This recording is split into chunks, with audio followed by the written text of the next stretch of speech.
Welcome to Voices of Reason. My name is Steve Ulrich, joined by CEO of the Fideri News Network, Tracy, the managing editor of Broad and Liberty, Kyle Sammin, and investigative reporter as well for Broad and Liberty, Todd Shepard. Gentlemen, thank you very much for joining me on Voices of Reason. Yeah. Thanks, Steve. Why don't we start with the Pennsylvania Supreme Court retention vote? Christine Donahue, Kevin Dougherty, David Weck, all retained, all earn another 10-year term, bringing in between 61 and 62% yes, after a lot of money was poured into the race on both sides. Terry, I'll start with you. What did you make of the retention vote?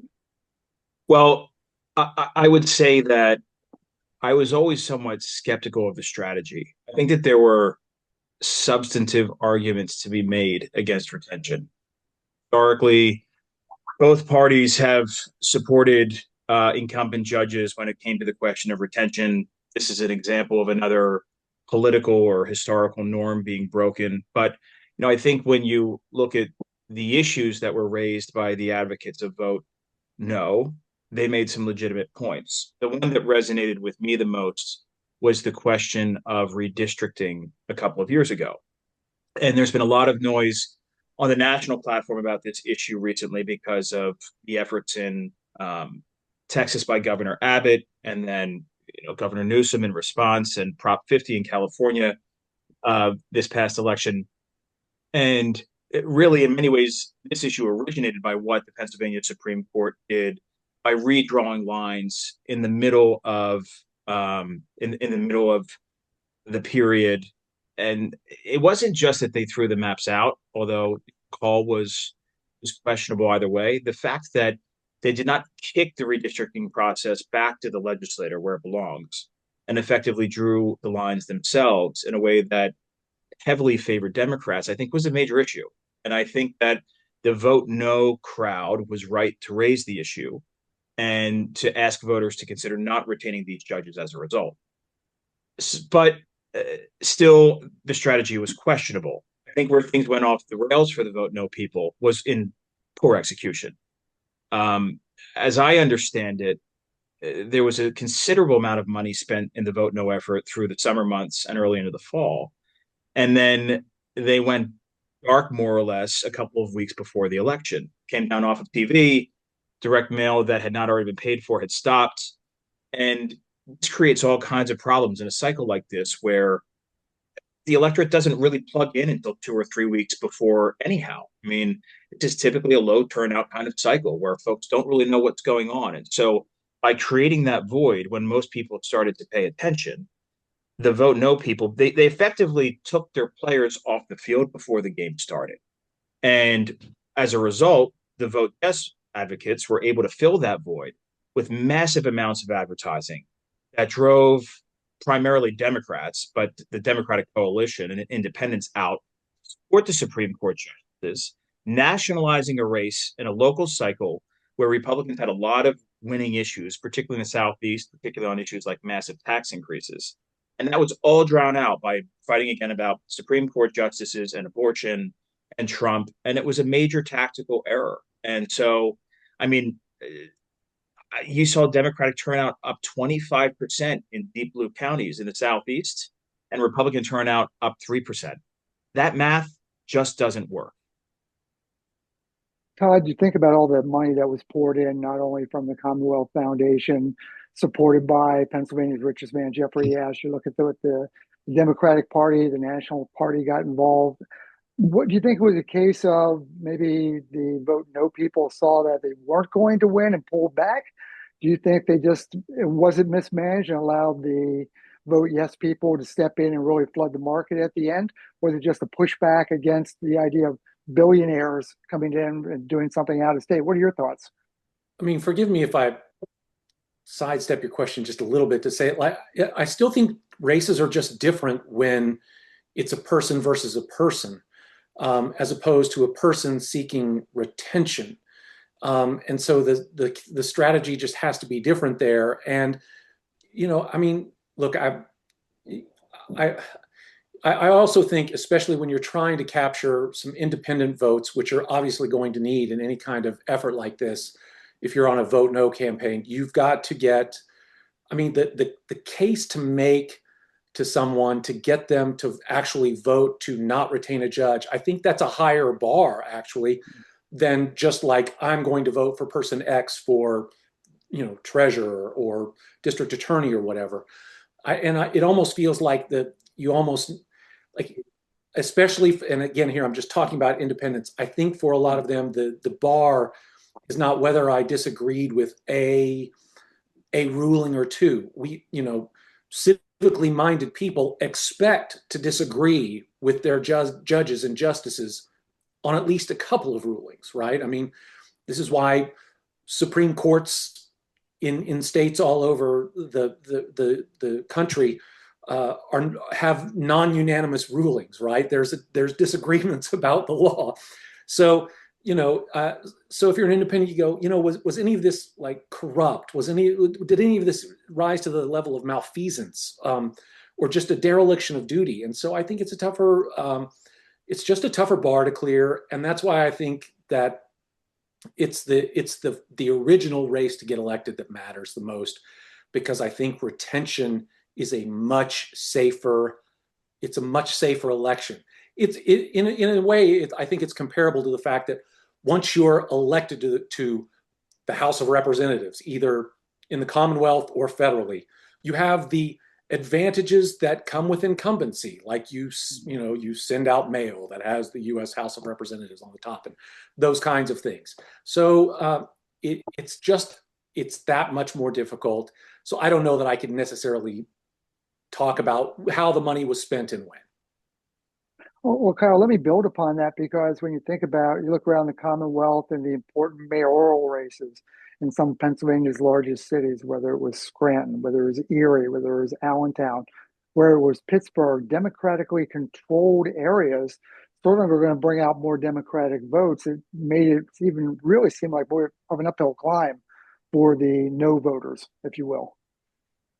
Definitely. It was always going to be an uphill climb. We've only ever had one justice not retained, Judge Russell Nigro back in 2005. And that was when both parties were pretty mad at him. And even in that race, there was another justice who could have suffered the same fate, but didn't. So if you want to look at the bright side, 40% is pretty good for a vote that is almost always a loser. At the same time, like Terry said about nationalizing the race, you activate all this outside money, all this outside enthusiasm. All the ads I saw made it about abortion, which was kind of true, but not really. I mean, that's not why anyone was voting yes or no. That's because they haven't actually ruled on that yet. But when you're already dealing with an electorate that is going to be depressed compared to last year, and you're already dealing with, Republicans who are increasingly the party of turnout once every 4 years, now you're energizing the Democrats are already energized because they don't like Trump. They're already energized through anti-incumbency, and now, this their hottest button issue. I mean, it's always going to be a tough one. I think what's more interesting to me is what is it going to say about the future? Is every race going to be hot like this now? Because, like Todd said, these were Democratic judges doing Democratic things. They weren't doing like Stalinist things. They weren't doing insane things. They were doing like left of center things that a Democratic Party representative would do. And I don't know. It seems like it's going to make it into we're going to be doing this every couple of years now. Also, if they had lost, Shapiro would have appointed their replacements. So it was just a weird battle to wage. Well, you're right. And you talk about how it became much more of a national race. Terry, certainly the New Jersey governor's race was also put in the same basket in terms of national importance. And Democrats will claim they had a great night based upon Mikey Sherrill's win. Your thoughts on the New Jersey race? Well, I'm going to give you a plug here, Steve. I don't know if you can see it, but can you see it? There's your map of the Commonwealth, right? It doesn't matter that it's a little blurry. Do you see how few blue dots there are across the state? And in order for in a state that's now effectively 50-50 registration R to D, right? To get 60% of the vote out of those handful of blue dots across the state goes to show you the effort that went into turning out a massive number of left-leaning voters, right? And it's not just Democrats, because it appears a significant number of independents went the way of the Democrats. And also, if you just do the math back of the envelope in Pennsylvania, uh, on what the top of the ballot issue was, a large number of Republicans voted yes on retention as well, right? So yes, it was a good night for Democrats. When you look at what happened in New Jersey, there's some parallels in terms of turnout, in terms of the down ballot impact. There were some General Assembly seats that Republicans held in the southern part of the state, near the Jersey Shore, that has become increasingly ruby red in recent cycles, that swung back for the first time in a while because of the down ballot impact of these races being nationalized. But I think the Democrats would be wise not to overread their mandate here, any more than the Republicans should have been after 2024. If you take a step back and you look at this at a macro level, what you have here is a really unhappy electorate. You have from one cycle to the other, and of course there are idiosyncrasies and nuances that explain voter mix and turnout levels from cycle to cycle. But at the end of the day, the people who are coming out to vote year over year are always mad at whoever is in charge, which means that most Americans, particularly the ones who are not like us and not like most people who are going to watch this podcast, who are not particularly political and not particularly ideological, have a plague on both of your houses kind of approach to this mindset about where the country, state, municipality, county, what have you, is at. Every 12 months, it's throw the bums out. And I think both parties would do themselves a favor by doing a little navel gazing here and figure out what is it about the way the coalition is being built, how we are governing, and how that's affecting the population at large in a way that is a bit less tethered to the base and more focused on building a sustainable governing coalition. And whichever side wins. But at the end of the day, the voters are sending both parties a message, which is that we think you're doing a lousy job, and we're really unhappy with the direction we're going, and we're not particularly enamored with the folks that you're putting up to lead the party. And there is no clearer evidence of that than the number of folks who are leaving both parties and registering as independent. Todd, I think Terry makes some good points. You think about the Democrats were celebrating on election night, calling it a blue wave. Certainly no Republican is celebrating all the results. You look at Pennsylvania, Erie County, and Northampton County, probably two of the biggest bellwethers in the country. Both went from narrowly red to narrowly blue. I think you can't call it a blue wave, can you? I think Terry's absolutely right. Look, I think you can call it a blue wave in the fact that it was a great night for Democrats, but was it necessarily ideologically driven?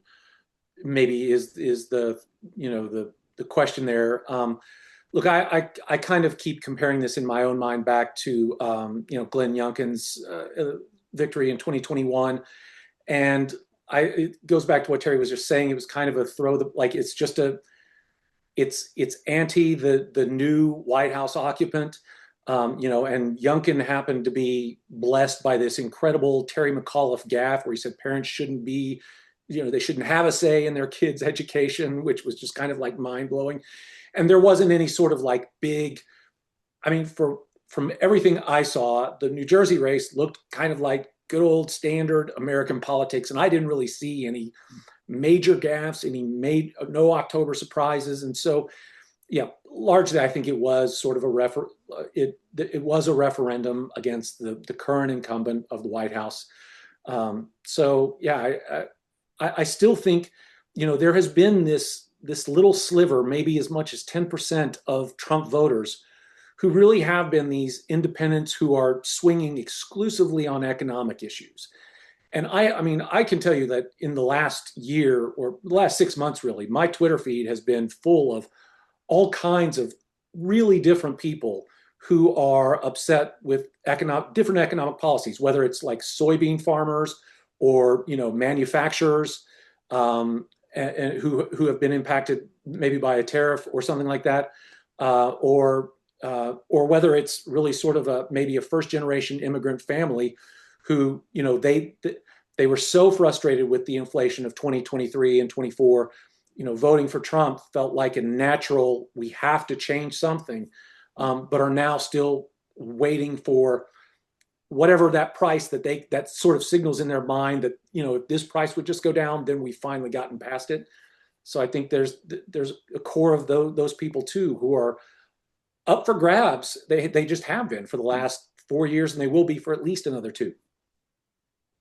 Kyle, let's talk a little bit about more local races. And I think one position where Democrats can really feel strongly about their performance were in school board races or supervisor races or winning sheriff's races in Bucks County. So that seemed to be where, if there was a shift at all in 2025, it was all around the local races.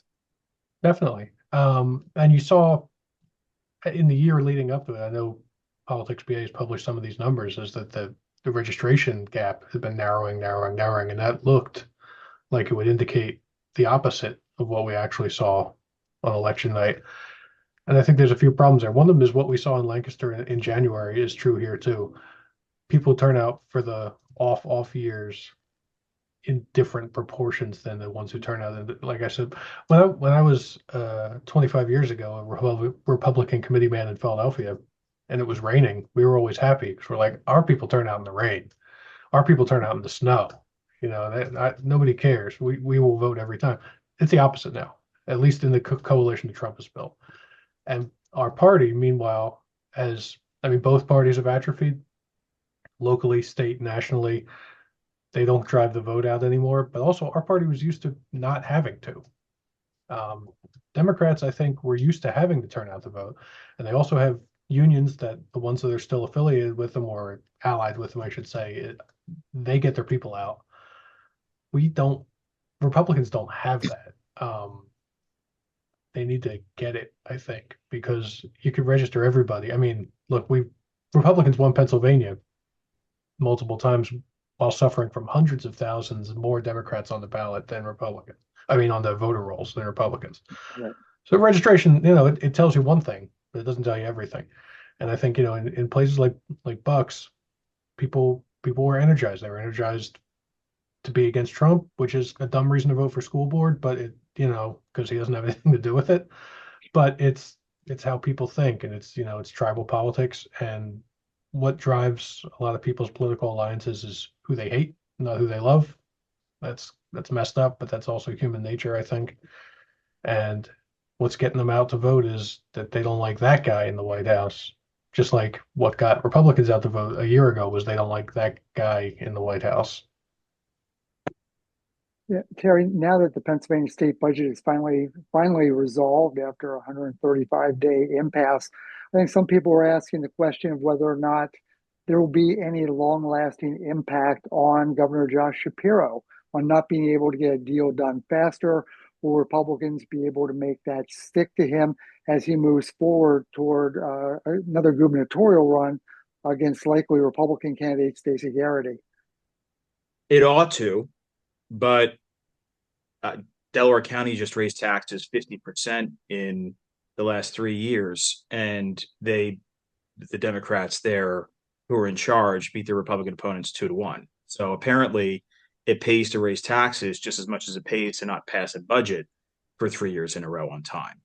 And I think this goes back to the point that I was just making, which is these process things that used to really matter in elections like these, the sort of the kitchen table issues that used to resonate with voters don't resonate when you don't have a kitchen table. And what I mean by that is there is an increasing impatience and anxiety within the electorate that is driving them to engage in politics at an increasingly sort of fevered pitch, but without a lot of coherence in the way they're going about doing it. So the kinds of things that Todd and I just had this conversation last week. The Inquirer had this story to run. The Inquirer ran a story about a township council Republican candidate in Delaware County who had allegedly made some racially hinged, twinged posts or something on Twitter, right? And yet Todd's done some reporting on the Democrat treasurer in Chester County, who it has proven has been engaged in all kinds of behavior that is borderline criminal and has been reprimanded by the courts and by peers. And these are the kinds of things that used to cause politicians to lose re-election, or the press to write about them, or voters to be upset. And it's not resonating. It's not penetrating the way it once did.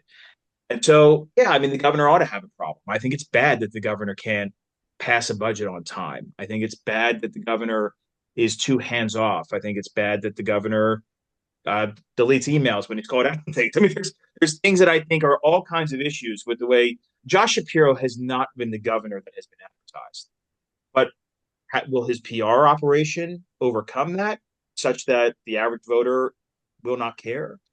Is it that the kinds of issues that the four of us like to talk about are just not the kinds of issues that animate the electorate anymore? I think that there's a different tone and tenor to our politics that is driven by macro dynamics that are creating a different decision-making matrix within the minds of the electorate, and certainly pollsters have not caught it, and we've not caught up either. I'd also, as journalists, that is, and I'd also, the other thing that struck me coming out of the results last week, or I guess I should say almost 2 weeks ago now, is that this idea that the Republican coalition has flipped on a total 180 in terms of who comes out and who turns out. I'm not sure it's true. What it looks like to me is that, yes, they've certainly picked up more working class voters who are less politically engaged and vote less frequently. I think that that's definitely true. Trump has brought them to the coalition. And when Trump is on the ballot, they certainly come out in higher numbers. But as I was looking at some of the county level results, because you had mentioned Bucks, for example, and I looked at Chester, Montgomery, and Delaware as well. And in Delaware County in 2013, or 2015, the top vote-getting Republican received at the county level received 56,000 votes. 56,000. The top vote-getting Democrat received 47,000. This is pre-Trump. This is arguably still the party of Romney and Bush.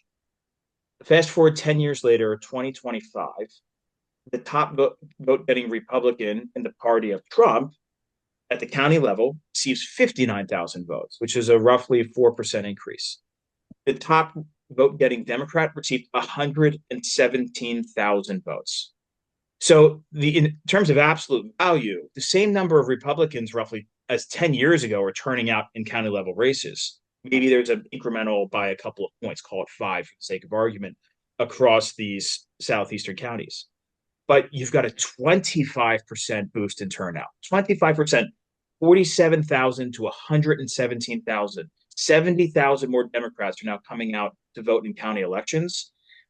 That says a lot more to me about what's going on in the Democratic coalition today and where the energy is there than necessarily what's going on with the GOP.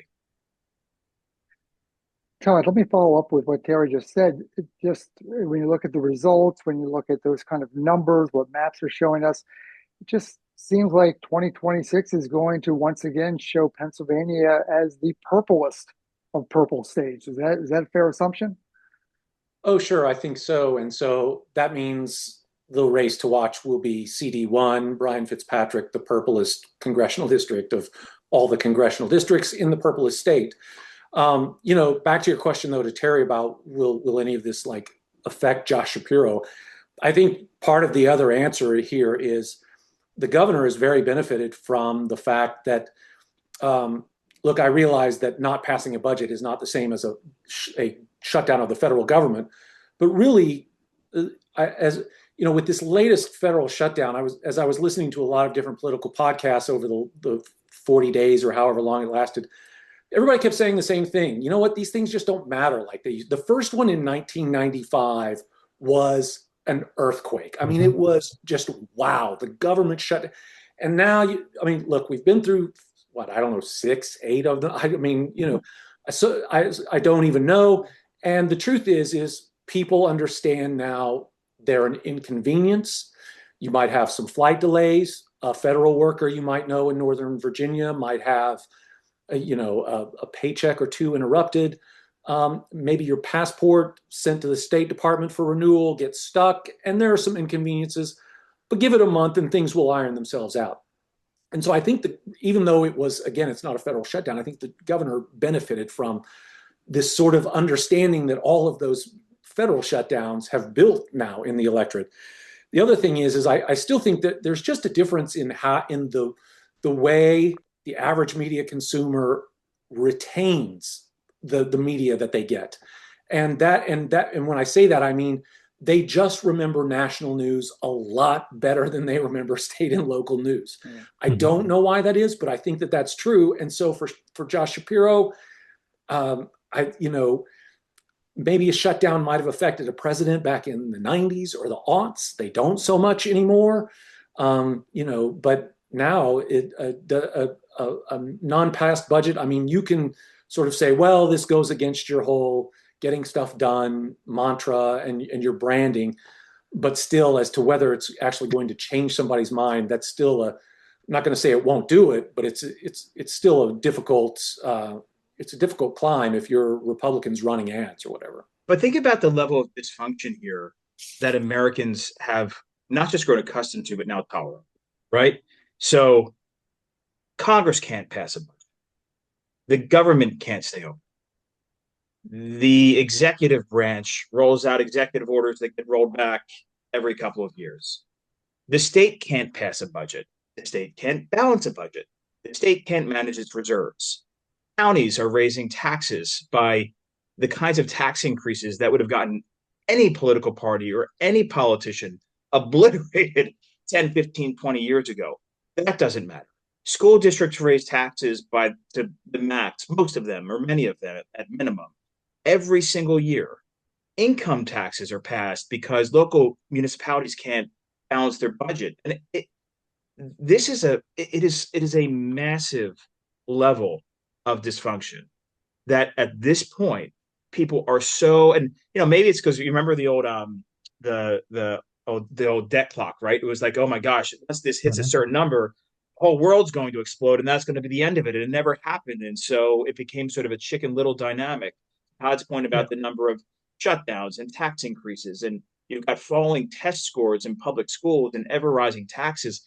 And I guess this is a much more esoteric or academic question than is the point of your line of questioning here today, Steve. But like, when will people really have had enough? Or when is there just become so much dysfunction in the way the government is supposed to operate, and what it's chartered to do, and what it's supposed to serve? And yet we fight about all these corollary issues or ancillary issues, and it's enough to drive 52% turnout in the average Pennsylvania county in an off year election. And what changes? It's whatever remarkable. For whatever reason, then when you have a chance to go to the ballot box, you put the incumbent back in, which is head scratching at best. Kyle, I want to make sure I get your 2 cents in on I think what Terry had to offer and the Josh Shapiro question. I think what you said is kind of what I was going to say. It is firing people up. People are getting mad at dysfunction. Nothing works anymore. Is the country in decline? All these things. But the tribalism is so heavy that people get like tribe brained about it. Like everything that's wrong, oh, it's because of the other party. Well, they're not in charge right now. It's still because of them. It's because of what they did before. They'll make it worse. I mean, there are swing voters, clearly, because I mean, we saw this state swing from 2016 to 2020 to 2024, and a bunch of others did too. But I think that the kind of swing that should happen when like Delco and Chester County are being mismanaged and overtaxed, and people are paying more money, getting worse services. That should be a throw the bums out election, but they're so. I mean, people use deranged a bit much, but I think there are people who are deranged by Trump in both directions, and they will not. It doesn't matter that they're getting overtaxed. They want to stick it to the orange man, and the way they'll do that is by electing a government that's doing worse service for them and charging them more. We're running short on time, Kyle. Let me just ask you this as well. It just seems as though that is there too much money involved in politics today that we can never have a candidate run as a change candidate? Or have those days passed us in some respects? It would definitely have to. Well, I mean, Trump ran as a change candidate, but it helped that he had a ton of money and a ton of free media from people who were fascinated by him in 2015, 2016. It would have to. I don't think you could. I mean, even when Perot ran his own party, independent, he was a billionaire or multimillionaire in those days. Billionaire was a lot in those days, but he had a ton of money. So I don't know if you could do it from the bottom up like an Andrew Yang, a guy who, he's done all right for himself, but he doesn't have Elon money. I think something has to break, just like it broke in the 70s when people were disgusted with the Democrats and the Republicans, for Vietnam, for Watergate, for all the crime, for inflation. And then you got Jimmy Carter, who didn't do a great job as president, but he was clean. And I think you could see a guy like that rising up. It would have to be through one of the parties, I think. I think it would have to be one of the parties saying, all right, we'll be the one who unilaterally disarms. We've had enough. And I don't know, maybe that's harder now that primaries carry a bigger weight than the party bigwigs used to, because it just means convincing a lot more people that, all right, enough is enough. Maybe let's just put somebody in who's going to be a little bit more reasonable and a little less tribal. Todd, I feel pretty comfortable that we're not going to elect a peanut farmer again in 2026 or 2028. Your thoughts on the issue? I've seen a lot of talk about people saying more talk than in my whole lifetime about let's create these centrist candidates that are fiscally conservative but not but they're not what's the word I'm looking for when you just roll back spending, retrenchment. Yeah. So but you know what? Every time I consider these people or those types of candidacies, for me, it always comes back to abortion and gun rights are the two policy issues that keep people forever in the camp they are in. And that always keeps them from sort of like breaking free of their old political party in order to go vote for some centrist candidate, because those are genuinely existential questions, right? I mean, we are talking about life and death matters with those two things. And the people just see those issues the way they do, and they're not going to change really, if you ask me. And so every time wasn't even Musk saying something about wanting to form some sort of centrist party, and right? Yeah. Like, it's why it's not going to work is because if the person can be as centrist as possible, but then when you ask him about the Second Amendment and this person goes, well, I'm all for it, or whatever it is, everybody goes to their own corners and nothing changes.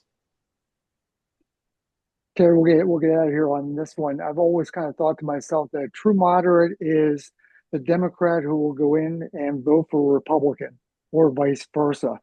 How small a percentage of people is that really in America today? It's small, but I think it's not as small as we think. I think the issue is that they're hyper concentrated. And so because of the nature of our system, it doesn't translate into the viability of a national candidate. So for example, and I think this has probably been less true in the Trump years just because of the fevered pitch, but I still think it's largely true.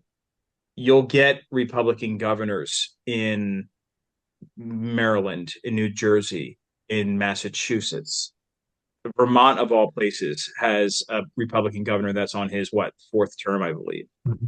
And then you'll get the Andy Beshears in places like Kentucky, but Andy Beshear is not going to be the Democratic nominee for president, and Larry Hogan is not going to be the Republican nominee because it is just not viable based on the structural nature of our electoral system and our Constitution. So this whole idea of some heterodox political mix, ideal centrist moderate that appeals to 65% of Americans, I think it doesn't exist because it can exist. I think it also doesn't exist because you would need to be able to project in the future what the specific issues would be that would result in that coalition being viable. to the extent you get a 60+% of the popular vote candidate anytime in the foreseeable future, I think it's really going to be a function of macro forces that are larger than that candidate and much more a function of time and place. I don't think Barack Obama was a particularly effective president, and I think he was a good candidate, not a great candidate. But I think the circumstances around him in 2008 made it special. And I think those are the kinds of stars that would need to align. Todd and I talk all of the time about how different this country had been, quite frankly, if Obama's presidency had been 4 years and not 8 years. And I think, again, and the same rings true for Trump. Like, it's a lot about the context of what's going around you. But, I guess to wrap it up with sort of the most crass base political punditry here, what I would say is, if every election is a wave election, then no election is a wave election. Or if every election is a wave election, then there's a tsunami coming, because the fundamentals that keep the system moving are being challenged in a way that we can't quite get our minds around because of the larger geopolitical forces at play here. And by the way, I think there's a reasonable argument to be made in both instances. I think Kyle's comments about, and Todd said this as well, like, I don't know, like what happened in New Jersey and Virginia look a lot like things that New Jersey and Virginia would do because of their political mix. And Mike Johnson kind of made the same argument that right after the election. And I think that's fair. I think it's a fair point of view. But I also would say in a historical context, this kind of whiplash cycle to cycle is not something that we've seen since the late 19th century, sort of post-Civil War to early, right? Because you had this post-war consensus through much of the 20th century, which is where we draw most of our references from. And I think it's fair to say, and Musk talks about this a lot, we are living in a time period that feels a lot more like 1855 than 1955.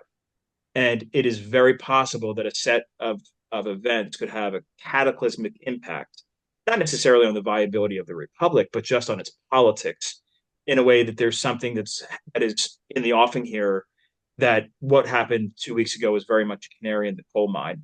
And I think the most likely example of that is if Trump's populism fails, then those voters that are gettable because of the economic and geopolitical forces that are causing anxiety, frustration, and pain, it is very likely they will turn to candidates like the one that won the mayor's race in New York.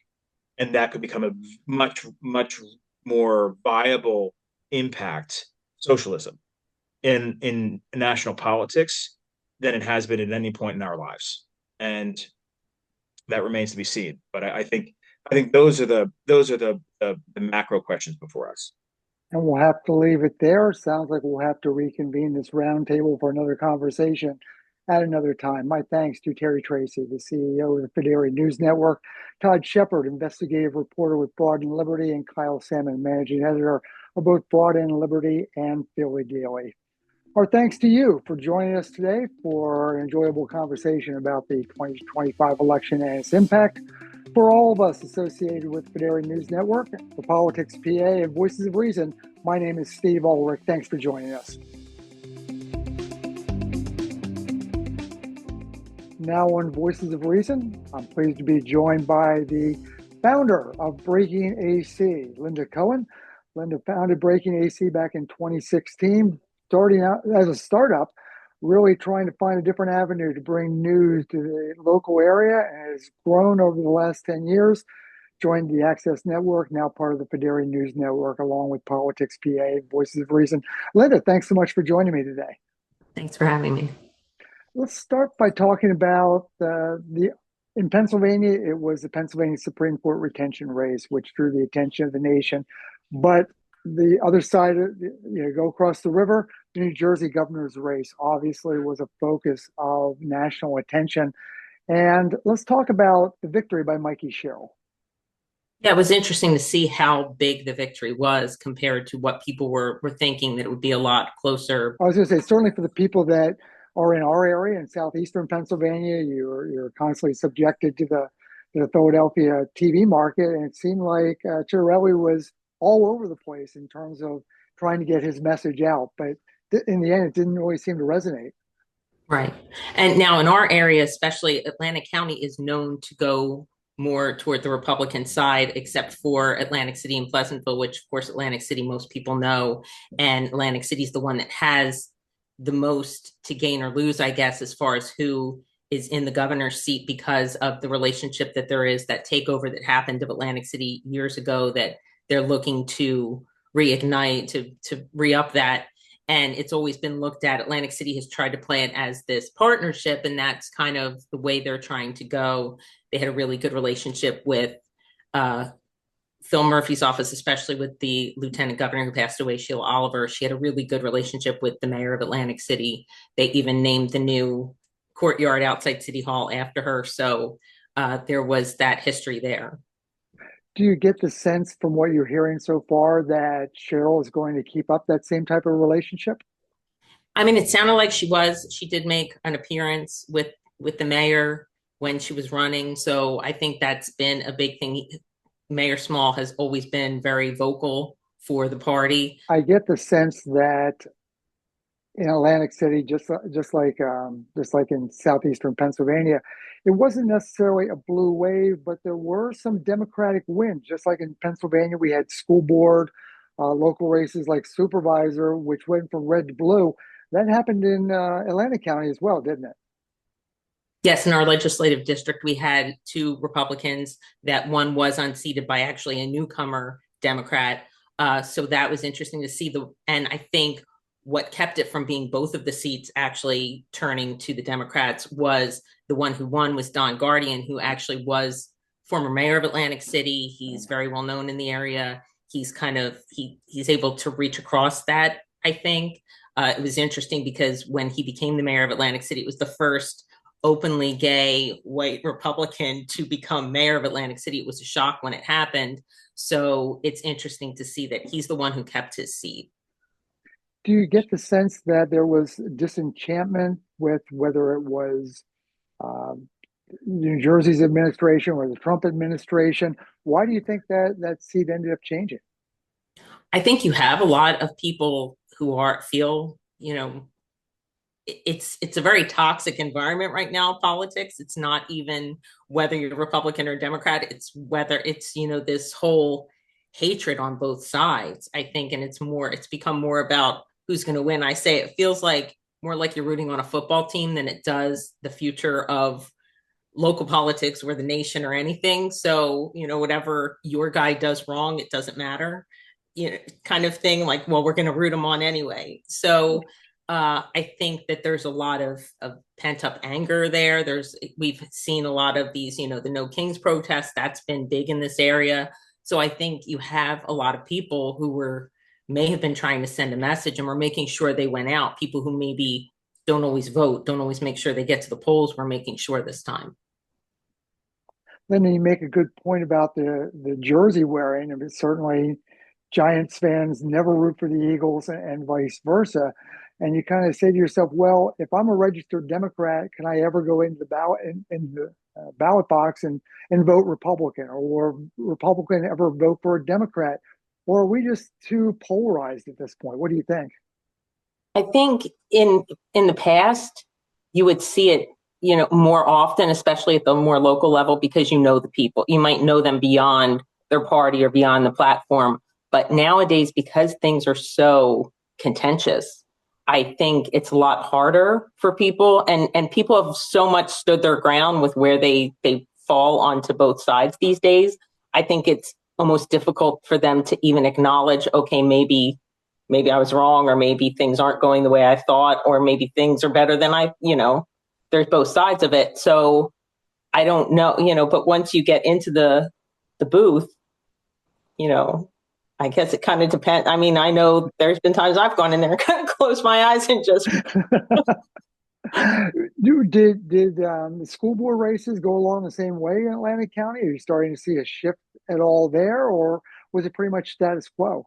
Well, with school board races, it's not Democrat Republican kind of thing, really. So it's more who's kind of feeling their way. It's much more about the school district than it is about who's going to, but it did with Atlantic City. I mean, you did have that went fully with the small campaign that was a huge win. I mean, he was the Atlantic City mayor was very happy the night on election night.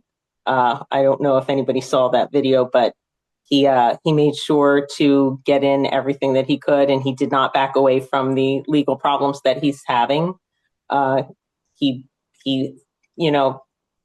love him or hate him, he took it head on and he talked about it. And he also talked about, hey, you didn't tear us apart. You brought us all stronger together. So, yeah, you've been in journalism for quite some time, and I think there are some conversations right now that perhaps those of us in the news media, for lack of a better phrase, aren't quite doing our jobs or aren't able to focus the attention on ways of getting out the word to the general public when it's time to make their voting decisions. How do you feel about that? I think we talked about how it's become so polarized and how, rooting on teams. What I've seen happen, and I'm old school journalism, like nobody should know who I would vote for, or, people have their ideas, and it's funny sometimes because they'll tell me things and I'm like, that is not at all. But, it seems that people in media have not had as much an issue now to be out there, especially because there was this big, hatred of the president or whatever is happening, that they're coming out there like they're not hiding the fact of whether they love him or hate him or, kind of what side they fall on. And I think that hurts us all because regardless of whether you're able to put that aside when you're covering something or when you're getting the information out there, once people know or for sure where you're leaning, I think they don't trust what's coming. I think people question a lot more of what's going on, and it is good to question, but then they go online and they're getting their information from, people who are slanted still. And it's interesting to see. I think that's on everything beyond politics of how people are getting their information. And, I have this thing that I started a long time ago when I was still at our daily newspaper, when it really started with hashtags and things like that, was confirm then report. And I tell people, I'm like, everybody should do that, not just journalists, because so much is out there. You read everything online nowadays. You get it from, you click on the link to people come to Breaking AC from Facebook mostly. I mean, that's where they're coming from, social media. Do they remember if they read that on Breaking AC where everything was verified and I made sure everything was right and, nobody's, I'm not telling you something that hasn't been proven. And yet, or did they just, one of their friends posted this story on their Facebook and they read it there. They clicked one of the links that's a paid type of thing. They know they got the information, but they don't know necessarily where they got it from. So I think that's a bigger problem than anything now. So it really sounds like it's incumbent on me, you, and others just to make sure that we constantly provide the most accurate coverage we can, as unbiased as we can, put the news out there for people to make their own decisions, use their own judgment, because they know that they can depend on what we're delivering. Is that fair?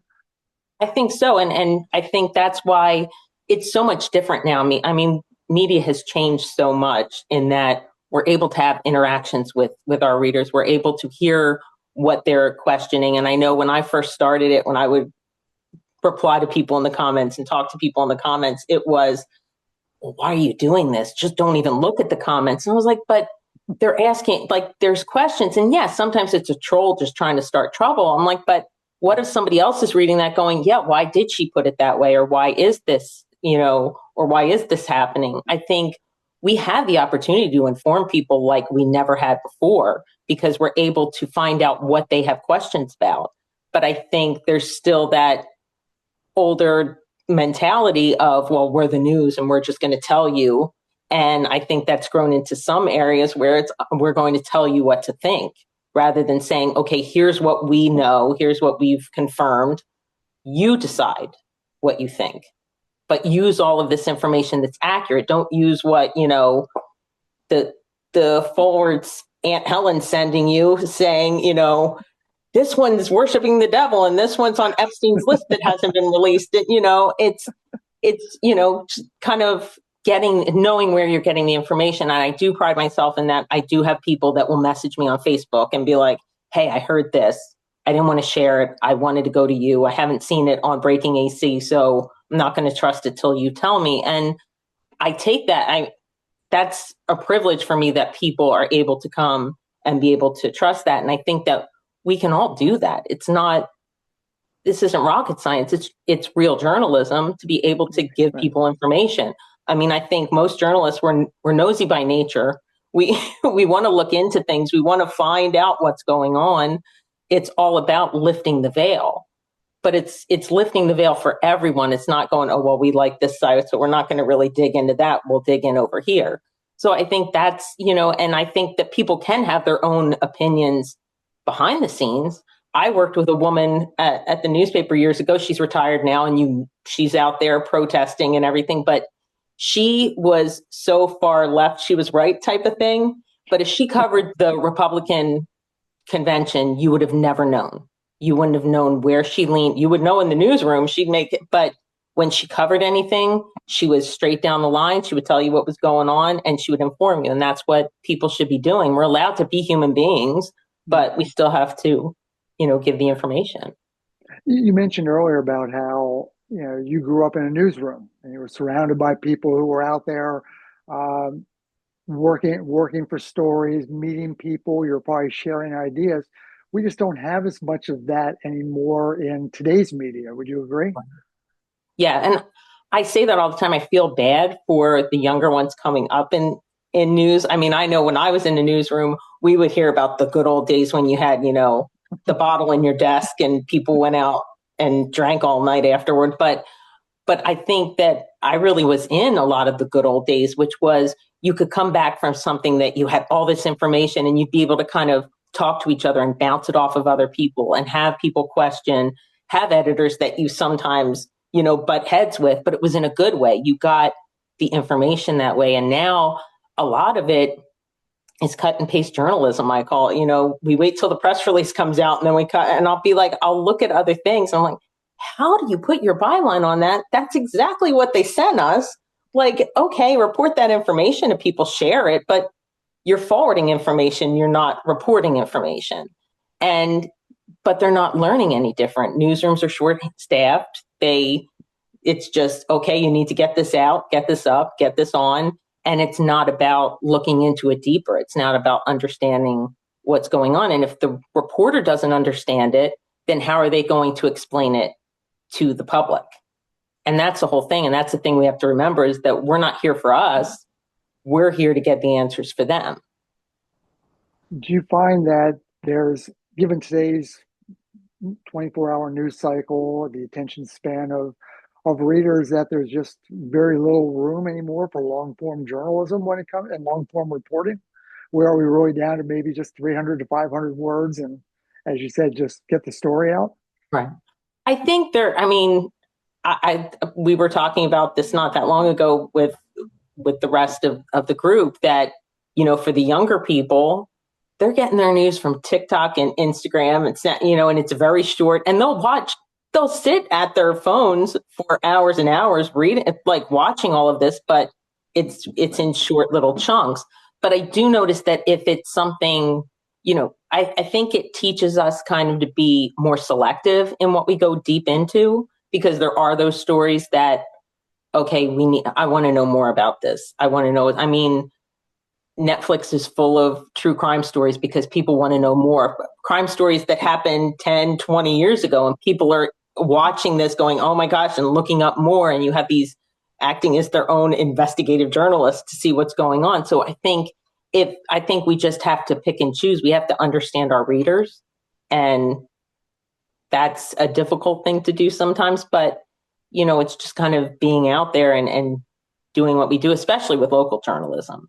I think, because you are part of the community. You're not just somebody out here reporting what's going on. You are also a constituent. You care about the taxes too. You care about the roads too. You care about what's going on. Lynda, we'll get you out of here on this one. We're talking with Lynda Cohen, the founder and managing editor of Breaking AC. What would you like to share with the readers of Breaking AC? What would you like them to know about what you're doing, what we're all trying to do to better spread the word, whether it's southeastern Pennsylvania, southern New Jersey, across the Commonwealth of Pennsylvania? Well, I'm excited about what's coming. I started Breaking AC, like I said, it was back in 2016. It was basically writing stories on Facebook, and then it was an iPage, and now it's this website. And, being able to be now partnered with, as Fideri, we're able to bring in sports. We're able to bring in things that are going on because people here are interested kind of in like some of the stuff that's going on in Philly, that's going on there. And I know people in Philly are always interested, especially Atlantic City is very interesting to them. So I think it's good to be able to have, kind of like we were saying, it's almost like the new newsroom, to be able to have all these parts, and we're working in all different places, and our readers can go to us for that local stuff, but they can also still see what else is going on. And we know that, and that's local too. It's localized. It's more the people that are in there. It's the boots on the ground type thing, rather than just people, going on a wire service and seeing what's going on. So that's exciting. I'm glad to be able to see that, because Breaking AC was just me. So it's really weird to go from a newsroom and have all these people that you could bounce things off of to, my dog sitting at the, my son's away at college. So it's like, So it's nice to be able to bring all of that to people and be able to, have now you guys with politics and being able to get that part, because people who know me know that politics isn't real, I say sometimes I'd rather deal with criminals than politicians, and people say as you shared, yeah. But I'm really excited about what's coming up, and I think that our readers should be too. Exciting time for all of us with Fideri, whether it's Breaking AC, whether it's myself with Politics PA, the Voices of Reason podcast, on Pattison does a wonderful job with sports, PhillyDaily, and all of us. My thanks to Lynda Cohen with Breaking AC today for taking some time to talk about not only what's going on with the 2025 election in New Jersey, but the state of the news media and how important it is for independent journalists like ourselves to be able to continue to bring you unbiased news the best we can. Lynda, thank you so much for joining us today on Voices of Reason. Thanks.